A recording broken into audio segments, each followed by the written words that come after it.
Hi there. I wanted to thank everyone who showed up for the live launch event for Harmony House on Saturday. It was wonderful to see all your faces and to answer your questions. The book is officially released and it's available everywhere you buy books, so if you haven't got a copy yet, go grab one. I'd love to know what you think. If you've read the book and you enjoyed it, I'd appreciate you leaving a review at goodreads.com. That's the best way to help other people find my stories. Okay, now let's get on with Daedalia.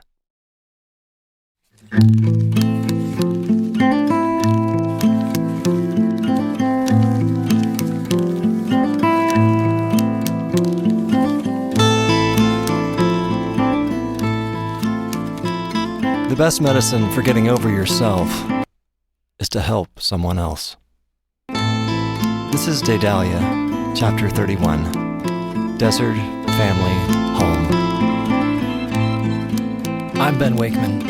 I wrote this story, narrated it, and composed the music you're hearing.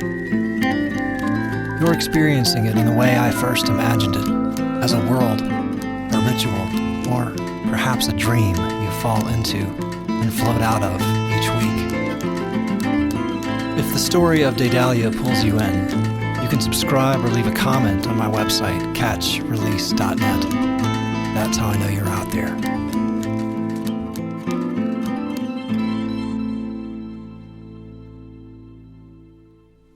Previously, Kelly led a community art project with Maria's extended family, teaching the children to paint with potato stamps she'd carved. When Maribel's own turn produced something crude and angry, Kelly's unexpected laughter and gentle response cracked something open between them, culminating in Kelly guiding Maribel's hands as a painting machine. The evening ended with Lefty troubled by how far Kelly had strayed from her real work. Now, on with the story. The community art project went on for almost 3 months. 3 days a week, Kelly would open the shed and invite Maria's family to make art with her. Sometimes they brought friends. Sometimes adults came along and participated. The pieces they produced stacked up like cordwood around the walls of the studio, and the question on everyone's mind was, what were we going to do with all of it? "Why can't we just sell them at the gallery?" Kelly asked one evening as we were finishing dinner. Lefty sighed and put his fork down. "You know why," he said.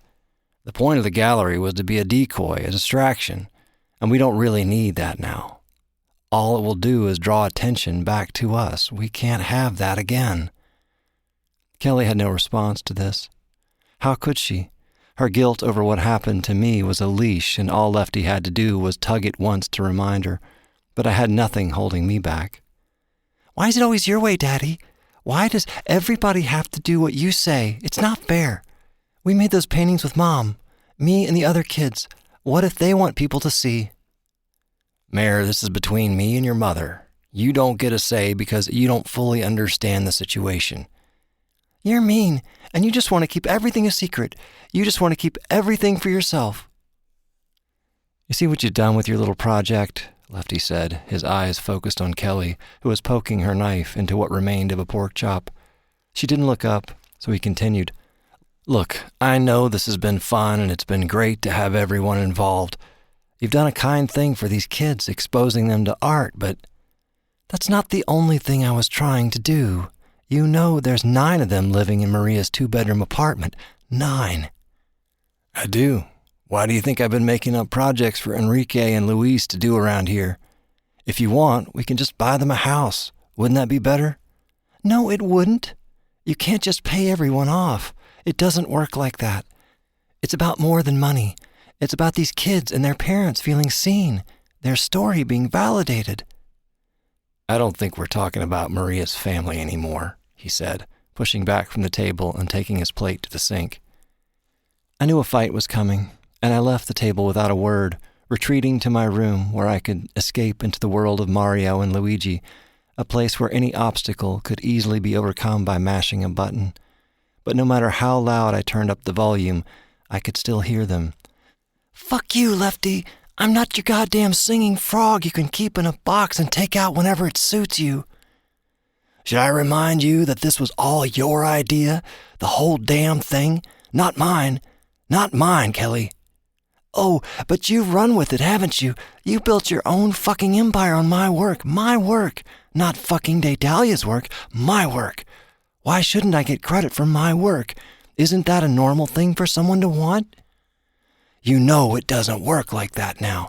Why are you so conveniently blind when you want to be?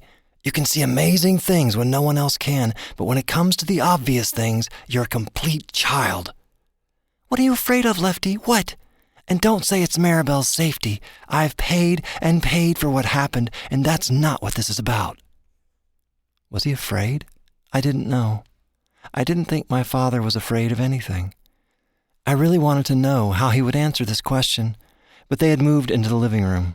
I turned the volume down and pressed my ear to the door.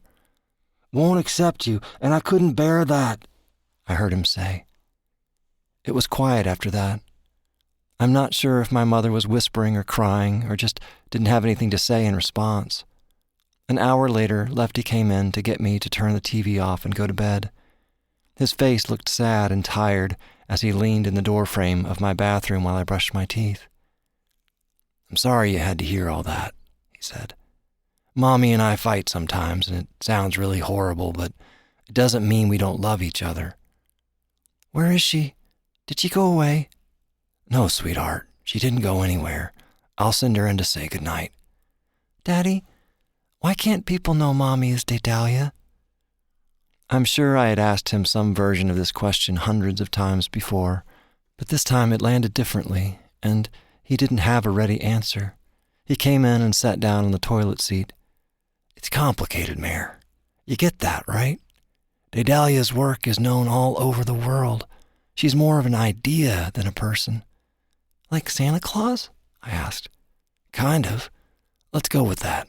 Let's say that tomorrow Enrique told all of us that he was actually Santa Claus, and he'd been keeping it a secret all these years, but now he was just here, living in New Mexico, painting houses and building decks. How would that make you feel? Well, I don't really believe in Santa Claus anymore. Okay, but what if you still did? What if you were 7 and not 10? I guess I'd be disappointed. Why? I don't know, because Enrique doesn't look like Santa. He doesn't have a big belly and a beard. He doesn't live at the North Pole. Exactly right. That's how people all over the world would probably react if they found out that your mommy is Daedalia. They'd be disappointed, and that would hurt Mommy's feelings. Yeah, I think it would. You and I know how special Mommy is, and not just because she makes amazing paintings, but they won't know that. A few minutes later, when I was in bed with the moon night light glowing on the opposite wall, my mother came in. Scooch over? She asked, kneeling beside me. I made room for her, and she crawled into bed next to me. She put her arms around me and spooned me. I was getting too big for such things, but I allowed it. Are you okay? I asked. Yes, sweetie, I'm fine. You know we fight sometimes. It doesn't mean anything, and it's certainly not your fault. Are you going to go away again? Oh, no, sweetheart. I won't do that again. I am so sorry. That wasn't fair to you. What can I ever do to make it up to you? Why did you start doing the art project with Maria's family? I don't know exactly. It was probably a dumb idea, wasn't it? No, I think it's really cool. I just wanted to know why, because you can make good art all by yourself. It gets lonely making it all by myself sometimes. Like when you were in New York City? Yes, exactly like that. But you could have come home if you wanted to. You're right, but it would have been hard. How come? Well, it's really hard to explain, but you know what it's like when you're mad and you need some time to get unmad, or like when you've got a tummy ache and you have to throw up but you don't want to? I nodded. If I had come home like that, it would have made everything worse. I make art because it makes me better. It helps me work out things that get trapped inside me and make me feel bad. Remember when you had that high fever back in the winter and you were shivering? You couldn't control it. What happens to me is kind of like that, and the art makes the fever go away. My mother was really good at explaining things that couldn't be explained. It might have been her greatest gift if you didn't count her artistic ability. A few weeks later, Lefty and Kelly staged a big opening night at our little gallery downtown to unveil the paintings. Like the paintings, the event was a communal effort with everyone pitching in to hang the pieces, decorate the space, and get the word out. I went around town with the other kids handing out flyers to all the shops and restaurants. We called our show Desert Family Home. It was the youngest child, Sissy, short for Cecilia, who got credit for the name, though like everything else about the project, we had done it together. At Kelly's prompting, we all wrote down 3 words that described what the paintings meant to us, and the slips of paper were put into 3 buckets. It was Sissy's job to pick a word from each bucket. I was happy when one of her little hands fished out the word I felt most deeply when I had scrawled it in my careful hand: home. We had spent all that Saturday setting things up, and then went home to shower and get ready for the big night. When we drove back into town, the sun was low on the horizon, dropping into the notch between 2 mesas. My mother sat in the back seat with me and held my hand. Maria sat in the passenger seat. Lefty put on a Paul Simon CD and we listened to it all the way into town. He sang all the words that needed to be said. Maria had fixed my hair and my mother's. We had matching gardenias and the fragrance filled the car. In the rearview mirror, I saw my father's eye meet my mother's, and he smiled. Whatever they had needed to work out, they had. We parked down the block from the gallery. The sidewalk was busy with tourists, as it always is in the summer. Maria rushed ahead to bring flowers to adorn the hair of her nieces. I walked between my parents, and we held hands. It was dusk, and the sky was an azure blue, deepening to black. Before we crossed the street to make our way over to the gallery, my father stopped us.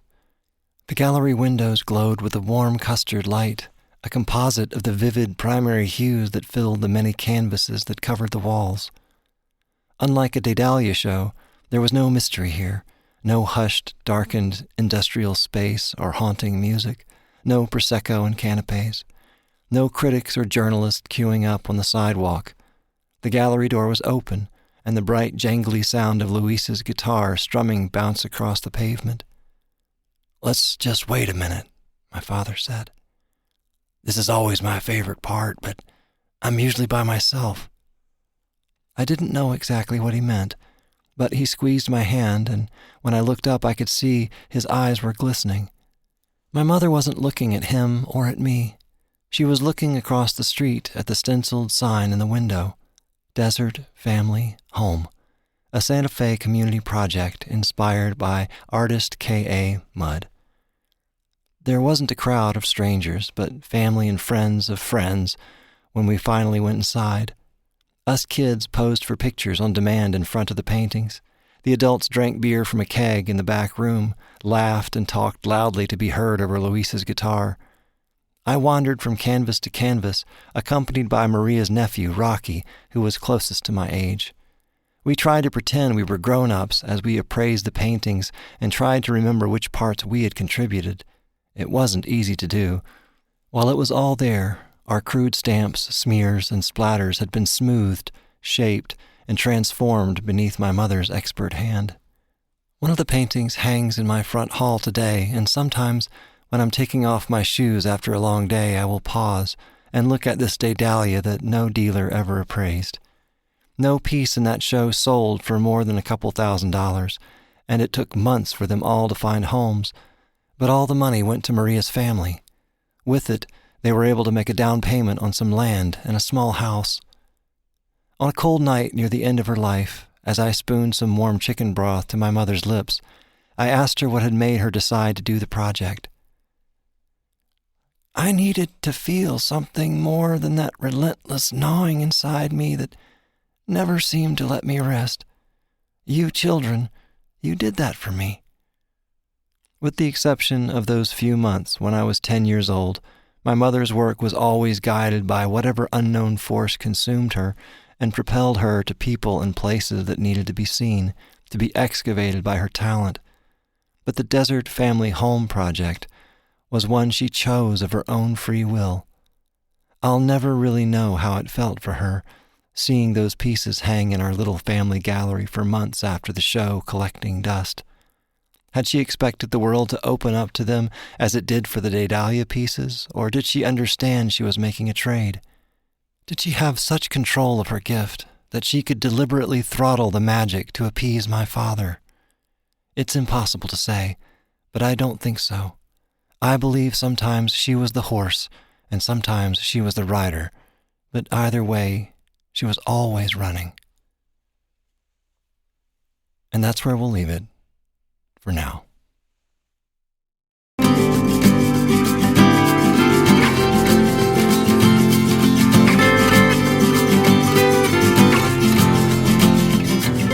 If this chapter stayed with you, I'd love to hear what lingered. Please leave a comment or share it with someone who likes the long way into a story.